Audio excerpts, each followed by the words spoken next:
नमस्कार दोस्तों। मैं हूं आपका दोस्त, आपका होस्ट आर के, और आप देख रहे हैं आर के ट्रेडिंग। तो दोस्तों, तारीख है 20 अक्टूबर 2022, समय शाम के 7:30 हो रहे हैं। मैं आप लोगों के लिए निफ्टी के फार्मा, मेटल, आईटी और साथ ही फाइनेंशियल स्टॉक एनालिसिस लेकर आपके सामने में हाजिर हूं।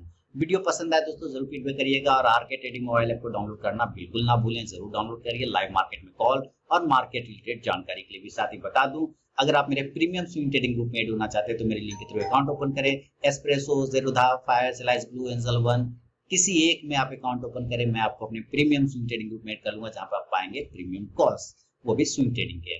और अगर आप टेलीग्राम चैनल को ज्वाइन करना चाहते हैं, वहां पे भी आपको लाइव मार्केट में इंट्राडे कॉल्स मिलते हैं, तो उसका लिंक वीडियो के डिस्क्रिप्शन बॉक्स में दिया गया है। तो चलिए शुरुआत करता हूँ निफ्टी के फार्मा, मेटल, आईटी और साथ ही फाइनेंशियल स्टॉक एनालिसिस। सबसे पहले फार्मा इंडेक्स से स्टार्ट करते हैं।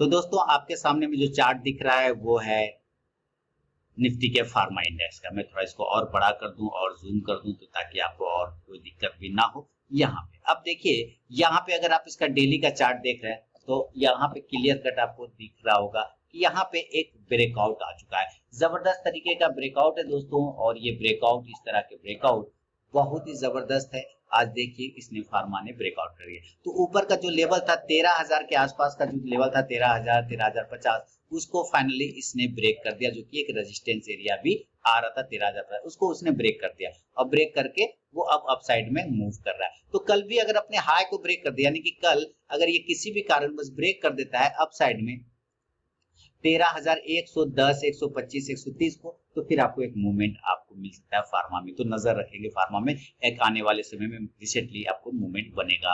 अब चलते हैं इसके एक एक स्टॉक्स की तरफ में दोस्तों, दो सारे स्टॉक्स को देखते हैं। तो एबॉट इंडिया पे नजर रखिए। एबॉट इंडिया में साफ दिख रहा है प्राइस जो है हमें यहाँ पे ट्रेड करता हुआ 18,200 के आसपास में ट्रेड करा है। देखिए, आपको पोजीशन लेना होगा 18,300 के आसपास से पोजीशन लीजिए, फिर ये आपको अच्छा मूवमेंट बना के देगा। अप साइड में लगभग 18,400 से 500 के आसपास में मूवमेंट आ सकता है। अगर फार्मा इंडेक्स चलता है तो यहाँ पे भी मूवमेंट आपको आता हुआ दिख सकता है। एल्कम लेबोरेटरीज की बात करें, एल्कम लैब का चार्ट आपके सामने में आ रहा है दोस्तों, और ये है 525 के आसपास। ये औरो फार्मा का, तो पहले औरो फार्मा को ही देख लें। तो औरो फार्मा ऊपर के साइड में 532 से 35 का एक हर्डल है। पहले भी बता चुका हूं मैं कि इसमें 532 से 35 का एक हर्डल है, और ये हर्डल जब ये ब्रेकआउट होगा तो फिर ऊपर 550, 545 के आसपास में आने वाले समय में आपको मिल सकता है। तो चलिए इसको भी देख लेते हैं एल्कम को। अब एल्कम में जो पोजीशन बनेगा, एल्कम में पोजीशन 3,050 के नीचे कमजोर हो जाएगा। इस बात का ध्यान रखना है कि एल्कम अगर 3,050 के नीचे निकलता है तो फिर आपको कमजोरी फील होना स्टार्ट हो जाएगा। 3,050, 3,060 के नीचे कमजोर होगा। मजबूत होगा अगर ये ऊपर के लेवल 3,125 से 30 के ऊपर निकलता है, तो एक मजबूती देखने मिल रहा है। यहाँ से अगर आप ध्यान से देखेंगे तो एक फ्लैग पैटर्न बनाने का कोशिश कर रहा है। दिस इज पोल, ये पोल एरिया है, और यहाँ से ये इसने फ्लैग पैटर्न बनाया। अगर ये फ्लैग पैटर्न ऊपर में ब्रेकआउट होता है तो आपको मूवमेंट बन सकता है। डाउनफॉल करेगा तो यहाँ से कमजोरी देखने को मिलेगा एल्कम में, इस बात का नजर रखना है। एल्कम हो गया, ऑरबिंदो फार्मा हो गया, एबॉट इंडिया हो गया। बायोकॉन की तरफ चलते हैं। बायोकॉन, आप ध्यान देखिए, बायोकॉन रिवर्सल, ये रिवर्सल कैंडिडेट है ना। काफी अच्छा लो लगाया, 258, 260 के आसपास का लो लगा। तो मैंने यहाँ पे आप लोगों को भी पहले बताया था कि स्टॉप लॉस 250, 55 का लगाइए, होल्ड करिए, ये आपको मूवमेंट बना के दे सकता है बायोकॉन, और वही चीज करता हुआ यहाँ पे दिख रहा है। तो कल भी अगर बायोकॉन अपने हाई 270, 75, 70 के आसपास तो है, ये 73 से 74 का एक रेजिस्टेंस है, वो अगर ब्रेकआउट करता है तो आपको मूवमेंट बन जाएगा। इसके अलावा हम लोग सिप्ला की तरफ चलें, तो सिप्ला में जो पोजीशन बनेगा अप साइड में, वो हमारे लिए खुलेगा रास्ता।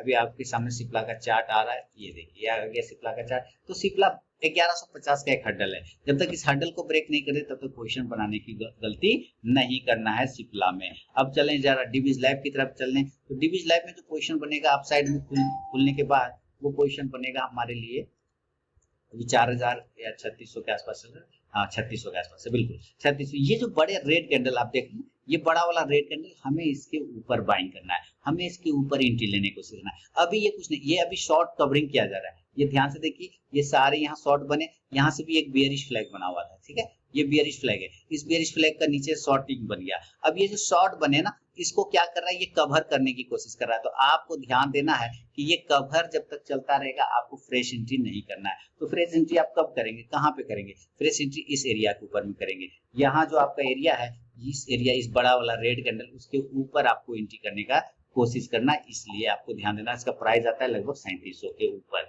अब चले डॉक्टर रेड्डी की तरफ में दोस्तों। तो डॉक्टर रेड्डी अभी भी देखिए ट्रायंगल पैटर्न में फंसा हुआ। अगर आप ध्यान से देखें तो डॉक्टर रेड्डी एक ट्रायंगल पैटर्न में फंसा हुआ है। इस ट्रायंगल पैटर्न के अगर अप साइड में अगर मूवमेंट लेते हैं तो आपको एक अच्छा मूवमेंट बनेगा, लेकिन हमें कंडीशन है कि ये एक सपोर्ट एरिया है, इसके पास ब्रेक नहीं करना चाहिए। हमें ब्रेकआउट यहाँ पे चाहिए, इस एरिया के आसपास अगर ब्रेकआउट मिलता है तो फिर आपको ऊपर के लेवल बन सकता है डॉक्टर रेड्डी में। तो ये आपको देखना पड़ेगा, ये आपको समझना पड़ेगा। चलिए, तो हमें पोजीशन लेना है इस ट्रायंगल पैटर्न के ऊपर, अभी फिलहाल लेने की कोशिश नहीं करना है। तो अब मान लेते हैं ट्रायंगल पैटर्न, तो इसका प्राइस कितना था, 4450 से 60 के ऊपर, तभी पोजीशन लेंगे।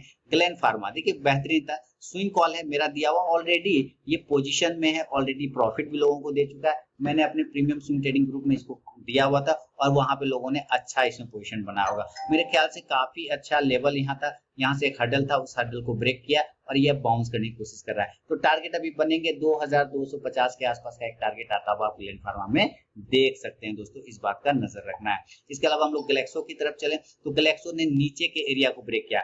आप ध्यान से देखिए, गैलेक्सो मैंने पिछली बार कहा था कि इस एरिया पे सपोर्ट ले रहा है, एक बार नहीं बल्कि दो तीन बार लेने का मतलब है यहाँ पर एक बार, और उसके बाद देखिए यहाँ सेकेंड टाइम ले रहा है, इस एरिया पे सेकेंड टाइम है ना, और इसके बाद जो ले रहा है आपको, और मैं पीछे करूं, सेकेंड टाइम सेम कंडीशन पे ले रहा होगा, 2 बार। मैं इसको छोटा करता हूं और अब देखिए ये 3 बार और ये 4 बार, यानी सेम प्राइस से। तो इस एरिया के नीचे जब निकलेगा तो ब्रेक डाउन होगा, बड़ा वाला ब्रेक डाउन मिलेगा और वही चीज होता हुआ दिख रहा है। तो अभी हमें फ्रेश एंट्री बाय साइड में नहीं बनाना है, छोड़ देना है। इसके अलावा हम लोग ग्लेनमार्क की तरफ चले। ग्लेनमार्क में इस बॉक्स के ऊपर 410 के ऊपर लीजिए, उसके पहले तो कोई चांस ही नहीं। ग्रेन्यूल्स इंडिया पॉजिटिव था मूवमेंट में और टारगेट जो डन हो चुका, 360 का टारगेट बताया था, याद करिए मैंने 360 का टारगेट बताया था कि 360 मिलेगा। हाई देखिए 361 का है, तो अब नहीं लेंगे, अब पोजीशन 362 से 63 के ऊपर लेंगे, उसके पहले नहीं लेंगे। इसके अलावा इप्का लैब की तरफ चले, तो इप्का लैब ने ब्रेकआउट कर दिया। देखिए दोस्तों ध्यान से कि इप्का लैब ने, मैं आपको यहाँ पे दिखाता हूँ, ब्रेकआउट कर चुका है। तो आप इस स्टॉक्स पे नजर रखें, ब्रेकआउट वाला स्टॉक्स पे। एक बॉक्स एरिया था, उस बॉक्स एरिया को भी इसने ब्रेक कर दिया। यहाँ पर ये एक बॉक्स बना रखा है, छोटा सा एक बॉक्स था, उस बॉक्स के ऊपर आज इसने निकल गया। अब ये चूंकि ये निकल चुका है तो आपको ये ध्यान रखना है कि आपको बाय साइड के लिए ज्यादा सोचना है, क्योंकि अगर आप बाय साइड नहीं जाएंगे तो यहाँ पर फार्मा का इंडेक्स भी पॉजिटिव है और स्टॉक्स भी साथ साथ पॉजिटिव है, तो आपको नुकसान उठाना पड़ सकता है अगर आप बाय साइड नहीं जाएंगे। तो इसके बाय साइड में चलिए, ये स्टॉक आपको पोजीशन अच्छा बना के देगा। 4 इसके ऊपर 910, 12, 14, 16 इसके ऊपर निकलता है तो एक टारगेट 940 तक का दिखा सकता है, याद रखिएगा। इप्का लैब, तो मैं यहाँ पे इप्का लैब में नीचे का एरिया बनाता हूँ, ये देखिए इस एरिया पे होल्ड करते हुए ब्रेकआउट किया, तो नजर रखें इप्का लैब पर।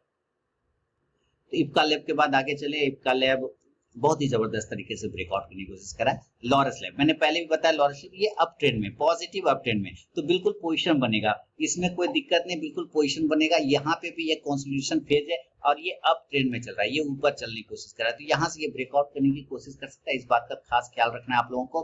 तो हमें जब इस एरिया के ऊपर ब्रेक करेगा तब पोजीशन लीजिए, और वो ब्रेकआउट एरिया जो बनेगा हमें एक रेंज के ऊपर पोजीशन लेने की कोशिश करना होगा, यानी कि 535, 36, 37, 38 इसके ऊपर निकलेगा तो आपको एक बढ़िया मूवमेंट दिख सकता है। मैं यहाँ पर आपको एक रेजिस्टेंस एरिया ड्रॉ करता हूँ, इसके ऊपर निकलने के बाद आपको मूवमेंट बनना स्टार्ट हो जाएगा लॉरस लैब में।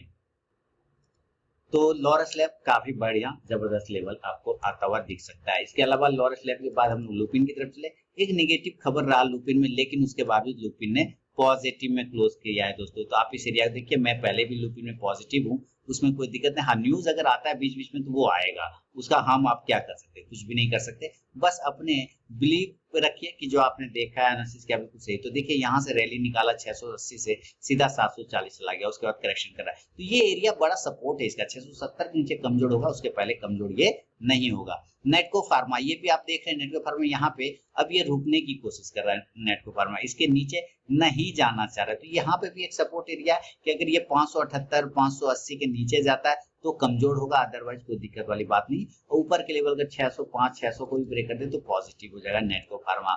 इसके अलावा हम लोग चले फाइजर की तरफ। तो फाइजर एक लंबे समय में कंसोलिडेशन फेज में जी रहा है। अभी आप देख रहे हैं फाइजर में एक लंबा कंसोलिडेशन फेज है इस एरिया के नीचे, जो कि 4,500 के आसपास में आता है। इसके ऊपर जाने पे फाइजर में आपको मूवमेंट होगा। अभी करंट सिनेरियो में देखें तो करंट सिनेरियो में फाइजर हमें क्या दिखा रहा है कि एक फ्लैग पैटर्न बना रहा है। यहाँ से आप देख रहे हैं ये फ्लैग है यहाँ, तो हमें इसके ऊपर का ब्रेकआउट चाहिए या ब्रेकडाउन चाहिए, तभी आपको नीचे के लेवल या ऊपर के लेवल देखने को मिलेगा फाइजर में। इस बात का ध्यान रखें। इसके अलावा फाइजर के बाद हम लोग चले आगे सनोफी। तो सनोफी काफी ओवरसोल्ड आ चुका है, 5500 के आसपास आ चुका है। तो थोड़ा बड़े प्राइस का भी स्टॉक है, मूवमेंट भी कैश में है, तो मूवमेंट उसी तरह से करता है, सर्किट जैसा मूवमेंट करता है, थोड़ा भी अवॉइड कर लीजिए। लेकिन अगर आपके पास लॉन्ग टर्म व्यू है तो आप नीचे के भाव पे एड भी कर सकते हैं। सन फार्मा की तरफ चले तो सन फार्मा में देखिए रेजिस्टेंस के पास है और ये ब्रेकआउट करने के लिए पूरी तरह से प्रिपेयर है। 985, 86, 87, 88 ये सब 90 एरिया ब्रेक करे तो 1000 का एरिया दिखेगा, 1000 का एरिया दिखेगा। टोरेंट फार्मा 1620 के ऊपर नया पोजीशन बनाएंगे 1650 के लिए। और जेडएस लाइफ की तरफ चलें तो जेडएस लाइफ में बिल्कुल बने रहिए, कोई दिक्कत वाली बात नहीं। जब तक कि जेडएस लाइफ 400 के नीचे नहीं निकले आपको डरना घबराना बिल्कुल भी नहीं। टारगेट 430 के आसपास, 428 के आसपास दे सकता है, इस बात का ध्यान रखना है। अच्छा, इसके अलावा एक और स्टॉक है दोस्तों जो बार बार मिस हो जाता है, उसका नाम है वोकड फार्मा। इस स्टॉक्स में भी काफी मूवमेंट है, काफी नीचे से भाव ऊपर आया हुआ है। नीचे यहाँ देखिए, यहाँ 207 था, अब 240 हो गया। तो स्टॉक एक अप ट्रेंड में ट्रेड करने की कोशिश कर रहा है, लेकिन हमें पोजीशन अभी लेने का गलती नहीं करना है। हमें 256-57 के ऊपर पोजीशन लेना है। जो रिस्की ट्रेडर है करंट भाव पे भी एड करके चल सकते हैं वोकड फार्मा में। तो दोस्तों ये था निफ्टी के फार्मा स्टॉक पे व्यू। चलेंगे फार्मा के बाद मेटल की तरफ और मेटल के बाद आईटी, आईटी के बाद फाइनेंशियल स्टॉक पे। तो सबसे पहले मेटल इंडाइसेस को देखते हैं। अब दोस्तों आपके सामने मेटल इंडाइसेस है, 5800 के ऊपर ट्रेड कर रहा है, पॉजिटिव होने की पूरी कोशिश, पूरा जोर लगा रहा है मेटल इंडाइसेस। आप यहाँ से देख पा रहे हैं कि एक ये भी सपोर्ट है यहाँ पे 10 लाइन का, तो इसके नीचे 5630-20 के नीचे आएगा तो कमजोर हो जाएगा। अदरवाइज ऊपर ब्रेक करता है 5840 के ऊपर तो मेटल जो है पॉजिटिव हो जाएगा और भी। अब चलते हैं दोस्तों इसके सारे स्टॉक्स की तरफ। अगर आप मेरे नए व्यूअर हैं तो जरूर पहले चैनल को सब्सक्राइब कर लीजिए, बेल आइकन प्रेस कर लीजिए और आरके ट्रेडिंग मोबाइल ऐप को डाउनलोड करने के साथ साथ टेलीग्राम चैनल को भी आप ज्वाइन कर सकते हैं, ताकि आपको मार्केट में लाइव मार्केट में कॉल्स मिले और मार्केट रिलेटेड जानकारी। स्विंग ट्रेडिंग के लिए मेरे लिंक के थ्रू अकाउंट ओपन कराना होगा, espresso, fire, Zerodha, LH, blue angel one, किसी एक में या सेमको में, फिर मैं आपको अपने स्विंग ट्रेडिंग ग्रुप में ऐड करूंगा। तो चलिए सब मेटल के इंडाइसेस की बात के अब चलते हैं सारे स्टॉक्स, मेटल के सारे स्टॉक्स को भी देख लेते हैं। तो धमाका हो गया दोस्तों यहाँ पर, और धमाका कुछ इस प्रकार है कि आप यहाँ पे देख पा रहे हैं कि हमारा जो अडानी इंटरप्राइजेस है कब से प्रतीक्षा में था इस एरिया को ब्रेकआउट करने का, और वो ब्रेकआउट सक्सेस होता हुआ दिख रहा है। यहाँ पर बहुत ही अच्छे तरीके से इस रेंज को 1 2 3 4 5 6 7 8 9 10 दिनों के रेंज को ब्रेकआउट कर चुका है अडानी इंटरप्राइजेस। तो मुझे लगता है कल अडानी में आपको एक मूवमेंट, अप साइड का मूवमेंट, ऊपर के एरिया का एक मूवमेंट देखने को मिलेगा। तो नजर रखें अडानी पर, बहुत ही जबरदस्त ब्रेकआउट हुआ। इसी ब्रेकआउट का कितने लोग इंतजार कर रहे थे, मैं खुद कई बार आप लोग को बता चुका, इसके ऊपर जब तक नहीं निकले पोजीशन नहीं बनाएंगे। अब निकला है तो 3370 के ऊपर जाएगा तो 3400-3420 के टारगेट आराम से अडानी इंटरप्राइजेस में मिल जाएगा। अडानी इंटरप्राइजेस के बाद एपीएल अपोलो की तरफ चले दोस्तों, तो एपीएल अपोलो थोड़ा कंसंट्रेशन है, डाउनफॉल कर सकता है। अगर 1080 के नीचे आएगा तब उसके लिए दिक्कत नहीं है, 1080 के नीचे आएगा तो गिर सकता है। लेकिन ये स्टॉक्स ने अपना काम कर दिया। मैंने दिवाली 2021 से 22 तक के लिए जो लेवल दिए थे वो सारे लेवल आ चुके हैं, ऑलरेडी प्रॉफिट भी बुक करवा दिया। मैं फिर से दिवाली 2022 से 2023 तक के लिए पोर्टफोलियो लेकर आ रहा हूँ आप लोगों के सामने। बस जुड़े रहिए, बने रहिए, आपको पोर्टफोलियो बहुत ही जल्द मिल जाएगा। और उम्मीद है कि धनतेरस के दिन या फिर जो मुहूर्त ट्रेडिंग के दिन होता है, बहुत सारे लोग उस पोर्टफोलियो में पोजीशन बनाएंगे। जहां तक मेरा अपना रिकॉर्ड रहा है, लोग बनाते हैं और साल भर में एक अच्छा पैसा बनाते हैं। आप भी अपनी रिसर्च एनालिसिस जरूर कर लीजिएगा उन पोर्टफोलियो वाले स्टॉक्स पे जो मैं आपको रिकमेंड करूंगा, जो बताऊंगा, और आप वहां पे पैसा लगा सकते हैं अपनी रिसर्च एनालिसिस से। तो चलिए एपीएल अपोलो के बाद बढ़ूं हिंडाल्को, काफी पिटा हुआ स्टॉक है, काफी नीचे गया, लेकिन अब ये कोशिश कर रहा है अपने आप को संभालने का। ये संभालने का ही लक्षण आप देख रहे हैं, यहाँ से सपोर्ट लेके ऊपर गया, नीचे आ रहा है, यानी ये 2 बार सपोर्ट ले चुका है, उस 10 लाइन के आसपास आने की कोशिश कर रहा है। इस एरिया के ऊपर याद रखिए ये एरिया हर्डल है और हमें इस हर्डल एरिया 410 415 ये सारे एरिया के ऊपर निकालना होगा, तब जाके आपको मूवमेंट बनेगा 415 के ऊपर हिंडाल्को में। चले हिंद कॉपर की तरफ चलें दोस्तों, तो हिंद कॉपर में पोजीशन अभी फिलहाल नहीं करेंगे।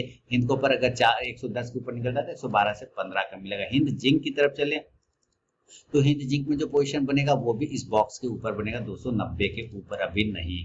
जिंदल स्टील की तरफ चलते हैं तो जिंदल स्टील में क्या दिख रहा है हमें, बिल्कुल पोजीशन बनेगा अपसाइड के एरिया 455 के ऊपर। ये ज्यादा बेहतर है ये भी, क्योंकि अगर ये ट्रेन लाइन के पास में क्लोज कर रहा है और नीचे से एक लो बना है, दूसरा यहाँ लो बना है, यानी ये भी अप ट्रेंड में है, तो कंटिन्यू अगर 450 से 53 को ब्रेक करता है तो 475 तक के टारगेट दिखा सकता है। जेएसएल 137.38 का क्लोजिंग बेसिस पे 142 से 44 के टारगेट। जेएसडब्ल्यू स्टील की तरफ चले तो 400, सॉरी ये नहीं, वो था जिंदल। अभी यहाँ पे देखिए जो सपोर्ट एरिया वो 600 के आसपास का है, 600 के नीचे निकलेगा तो खराब होगा, अदरवाइज कोई दिक्कत, क्योंकि ये इस एरिया को ये ब्रेक ही नहीं कर पा रहा था। आपको मैं यहाँ पे लाइन लगा के दिखाता हूँ और आप देखें इस एरिया को ये ब्रेक नहीं कर पाता, अब यही एरिया सपोर्ट हो गया और इसका प्राइस अगर आप पकड़ के चलते हैं तो 600 के आसपास आता है, तो 600 के नीचे जाने पर खराब होगा, अदरवाइज कोई दिक्कत नहीं है। मोइल की तरफ चले तो मोइल में पोजीशन बनेगा 160 के ऊपर, 158-59 के ऊपर। ये भी एक बॉक्स में फंसा हुआ, इस बॉक्स के ऊपर निकलता है तभी पोजीशन बनेगा, अदरवाइज छोड़ देंगे दोस्तों। नेशनल एल्युमिनियम की तरफ चले तो इसमें देखिए, ये इसमें मैंने कल भी परसों भी बताया था कि भाई इसमें स्टॉप लॉस 65, 63, 64 ये सब लगा लीजिए और होल्ड रखिए, आपको लॉस नहीं देगा, बढ़िया स्टॉक है। रत्नामणि मेटल्स की तरफ चलें तो रत्नामणि मेटल्स ने ब्रेकआउट देने के लिए पूरी तरह से माइंडसेट तैयार इसका, और ये देखिए होल्ड करता है, माने टच करता है, क्लोज नहीं कर पाता। 2100 के ऊपर की क्लोजिंग चाहिए 2200-2250 के लिए। सेल की तरफ बढ़े तो सेल में भी बढ़िया है और 81 के ऊपर निकलते के साथ सेल में फिर जो लेवल बनेंगे 83 का बनेगा। टाटा स्टील लंबे समय के शॉर्ट टर्म के लिए टाटा स्टील को बिल्कुल नहीं देखना है और टाटा स्टील ब्रेकआउट करने की कोशिश भी करें, 102 से 3 के ऊपर निकलता है तो 105 के टारगेट आपको दिखा सकता है। वेदांता की तरफ चलें तो वेदांता में अभी पोजीशन बनेगा 305 के ऊपर, उसके पहले नहीं लेंगे। वेलस्पन कॉर्प जब तक इस एरिया के ऊपर नहीं सस्टेन करे तब तक नहीं, 245 के ऊपर निकलेगा तब लेंगे, अदरवाइज इस टेल लाइन के नजदीक आ जाएगा तब लेंगे, उसके पहले नहीं लेंगे। तो दोस्तों ये था निफ्टी के फार्मा के बाद मेटल पे व्यू। अब चलेंगे जरा आईटी इंडाइसेस और आईटी स्टॉक्स पर। तो आईटी इंडाइसेस भी देखें दोस्तों, आईटी इंडाइसेस भी अपसाइड में ही, मूवमेंट खराब नहीं है, बिल्कुल अपसाइड में बढ़िया मूवमेंट है और जिस तरह से पैटर्न में चलना चाहिए वैसा चल भी रहा है। तो काफी दिनों से यहाँ पे कंसोलिडेट कर रहा था इस एरिया के आसपास में, 27,000 के आसपास में, अब ब्रेकआउट करके ऊपर जा रहा है, तो मुझे लग रहा है अब ये थोड़ा सस्टेन करना चाहिए। और ऊपर अगर ये कल फिर से ब्रेक करता है 28,550 के ऊपर या 500 के ऊपर तो आपको एक मूवमेंट देखने को मिल सकता है और भी आईटी में। अब आईटी के जो लीडर स्टॉक्स है उस पर आपको नजर रख के चलना होगा। तो जैसे कोफोर्ज की बात कर लें, देखिए कोफोर्ज ने ब्रेकआउट कर दिया बेहतरीन तरीके से ना, 3,880 आप पकड़ सकते हैं 3,900 के ऊपर, अगर ये निकल जाता है तो फिर आपको 4200 तक के भी टारगेट आपको आते हुए मिल सकते हैं कोफोर्ज में। एचसीएल टेक्नोलॉजी जबरदस्त मूवमेंट, जबरदस्त बढ़िया मूवमेंट। देखिए मैंने क्या बोला था, ये एरिया सपोर्ट बना लगा, ये जो मैंने व्हाइट लाइन बना था कि ये एरिया सपोर्ट बना लगा, टारगेट 1050 का रहेगा शॉर्ट टर्म में एचसीएल टेक में, तो नजर रखें 1022-23 को ब्रेक करेगा तो 1050 का टारगेट आपको देगा। इन्फोसिस की बात कर ले, अपसाइड में इन्फोसिस 1516 को ब्रेक करता है तो आपको 1540 तक का मूवमेंट बनेगा। हालांकि इसमें न्यूज चल रहा है बायबैक वाली। अब इसके अलावा एलटीआई की बात करें, एलटीआई अगर पोजीशन बनाना है तो 4,830 के ऊपर बनाएंगे, 4,900 और 5,000 के टारगेट के लिए। एलटीटीएस डाउनफॉल किया है तो अभी ये कंडीशन है कि अगर इसके नीचे 3400 को ब्रेक करता है तो सेल करिएगा, अदरवाइज अभी छोड़ दीजिएगा। एम्फासिस की तरफ चले तो एम्फासिस ने भी ब्रेकआउट कर दिया। देखिए ये दोस्तों कितना बार सस्टेन करने की कोशिश करता है, नहीं कर पाता है। अब ये निकला है वापस तो 2155 के ऊपर अगर निकल जाए तो आपको एक मूवमेंट देखने को मिल सकता है अपसाइड में 2200-2225 तक के टारगेट के लिए एम्फासिस में। तो एम्फासिस पे नजर रखिए दोस्तों, एम्फासिस आपको एक अच्छा मूवमेंट बना के दे सकता है कोफोर्ज के बाद, एलटीटीएस के बाद। अब चलें परसिस्टेंस सिस्टम की तरफ, देखिए इसमें भी ब्रेकआउट आएगा और आपको ध्यान रखना 3730 के ऊपर निकलेगा तो पोजीशन जरूर बनेगा। टीसीएस की तरफ चलें तो टीसीएस भी ब्रेकआउट करने की पूरी कोशिश कर रहा है, 3160 के ऊपर कल अगर निकलता है तो आपको 3200 तक के टारगेट टीसीएस में भी आते हुए मिलेगा।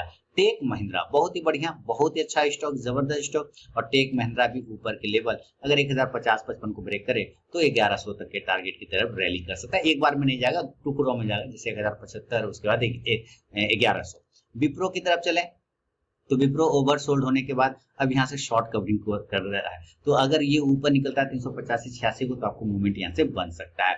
इसके अलावा दोस्तों एक और स्टॉक जिसका नाम है न्यूजेन सॉफ्टवेयर, उसको भी हम लोग देखेंगे।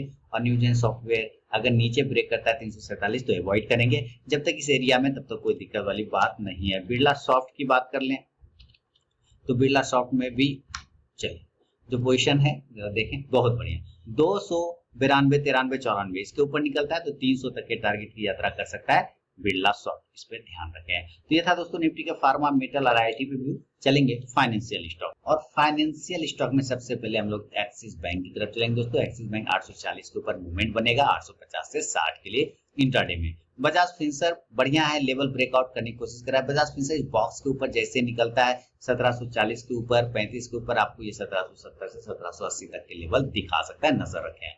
इसके अलावा बजाज फाइनेंस की तरफ चलें तो बजाज फाइनेंस में भी सेम कंडीशन है, 7460 से 70 के ऊपर जाएगा तो 7650 तक आ सकता है। चोला फाइनेंस अप साइड में 755-60 को ब्रेक करेगा, 775 के टारगेट। एचडीएफसी की बात कर लें दोस्तों तो एचडीएफसी में ऊपर के लेवल के लिए अभी थोड़ा सा वेट करना पड़ेगा। 2400 का एक हडल बन चुका है, 2400 के ऊपर निकलेगा तभी पोजीशन बनेगा। एचडीएफसी एमसी जबरदस्त वॉल्यूम ब्रेकआउट हुआ है, कैंडल ब्रेकआउट हुआ, एक ही दिन में 4% का लगभग तेजी, और ये सारे लेवल अब देखिए ये एक राउंडिंग बॉटम जैसा पैटर्न बनाता हुआ ये स्टॉक दिख रहा है। आप यहाँ से देख रहे हैं एक राउंडिंग बॉटम पैटर्न बनाता हुआ टर्न कर रहा है। तो अब साइड में अगर 2060 के ऊपर निकालता है, 2060 के ऊपर निकालेगा तो 2100-2120 के टारगेट बनेगा। एचडीएफसी बैंक की तरफ चले तो 1470 से 80 का एक हर्डल, उसके ऊपर निकलने के बाद ही मूवमेंट बनेगा, अदरवाइज छोड़ देंगे। एचडीएफसी लाइफ जैसे ही अपसाइड में इस बॉक्स के एरिया को ब्रेक करे एचडीएफसी लाइफ जरूर पोजीशन बढ़िए 537 से 38, ये इसका हर्डल है। इसके ऊपर 540 राउंड नंबर पकड़ेंगे तब जाके आपको 550 से 60 का टारगेट एचडीएफसी लाइफ में भी मिल सकता है। इसके अलावा आईसीआईसी बैंक की तरफ चले दोस्तों, देखिए आईसीआईसी बैंक में पोजीशन बनेगा 902 से 903 के ऊपर, लेकिन जो रिस्की ट्रेडर है वो 895 के ऊपर ही पोजीशन बना सकते हैं इंट्राडे में 900-920 के लिए। इसके अलावा आईसीआईसी जीआई की बात करें तो थोड़ा अवॉइड कर लेंगे, इसका चार्ट क्लियर अभी नहीं है। आईसीआईसी प्रू लाइफ बढ़िया है, अगर 525 के ऊपर निकलता है 530 से 35 का एक इंट्राडे टारगेट बन सकता है। आईएएस की बात करें 143 के ऊपर निकलेगा तो 148 से 50 के टारगेट शॉर्ट टर्म में बनेंगे। कोटक बैंक देखिए अभी भी इसी बियरिश फ्लैग पैटर्न में ट्रेड कर रहा है, क्लोजिंग चाहिए 1880 के ऊपर, देन आपको 1920 से टारगेट मिल सकता है। मुथूट फाइनेंस अपसाइड में जैसे ही क्लोज करता है अगर 1070-75 के ऊपर तो मूवमेंट 1100 का बनेगा। पीएफसी तो पावर फाइनेंस अपसाइड में अगर 106 के ऊपर निकालता है 7 के ऊपर तो एक बार 1900 तक के टारगेट भी यात्रा कर सकता है। रेट लिमिटेड की बात कर लें तो भी पोजीशन छोड़ देंगे, अवॉइड करेंगे। एसबीआई कार्ड की तरफ चले तो देखिए बढ़िया, यहीं पर मैंने कहा था यहाँ पे ये थोड़ा रुकेगा, थोड़ा झुकेगा और उसके बाद आपको ऊपर की साइड में मूवमेंट देगा, तो बिल्कुल मूवमेंट में है। अब एसबीआई कार्ड जो है अच्छे जगह पर भी हो चुका है और रिकॉर्ड भी बन चुका है, तो नेक्स्ट टारगेट जो बनेगा वो 920 के आसपास का बनेगा एसबीआई कार्ड में। एसबीआई लाइफ की तरफ चलें तो सेम इसने गैप फिलिंग के बाद ऊपर की तरफ जा रहा है तो 1240 की पोजीशन बनाइए 1260 से 70 के टारगेट के लिए। एसबीआई बैंक इसमें तो व्यू लंबा होगा लेकिन साल का होगा व्यू, अभी बिल्कुल भी नहीं, तो अब साइड में 600-650 के आसपास का बन सकता है, लेकिन फिलहाल अगर ये 565 को ब्रेक करे तो आपको ये 575 तक का इंट्राडे टारगेट दिखा सकता है। ऐसा ट्रांसमिन अच्छा लेवल है, अगर 1235, 36, 37, 38, 39, 40 ये चार ऐसे लेवल हैं जो रेजिस्टेंस उसको ब्रेक करेगा तो 1280 तक का टारगेट दिखा सकता है ऐसा ट्रांसमिन। तो दोस्तों ये था निफ्टी के फार्मा, मेटल, आईटी और साथ ही फाइनेंशियल स्टॉक में मेरा व्यू। पसंद आया तो जरूर फीडबैक करें दोस्तों। आर के ट्रेडिंग मोबाइल ऐप को डाउनलोड नहीं किया तो डाउनलोड कर सकते हैं लाइव मार्केट में कॉल के लिए। साथ ही स्विंग ट्रेडिंग ग्रुप में ऐड होना चाहते हैं तो मेरे लिंक के थ्रू अकाउंट ओपन करें। सेमको, फायर, रिलायंस ब्लू, एंजल 109 या एस्प्रेसो किसी एक में, फिर मैं आपको अपने स्विंग ट्रेडिंग ग्रुप में ऐड करूंगा। चलिए मिलूंगा नेक्स्ट वीडियो में दोस्तों, तब तक के लिए बहुत बहुत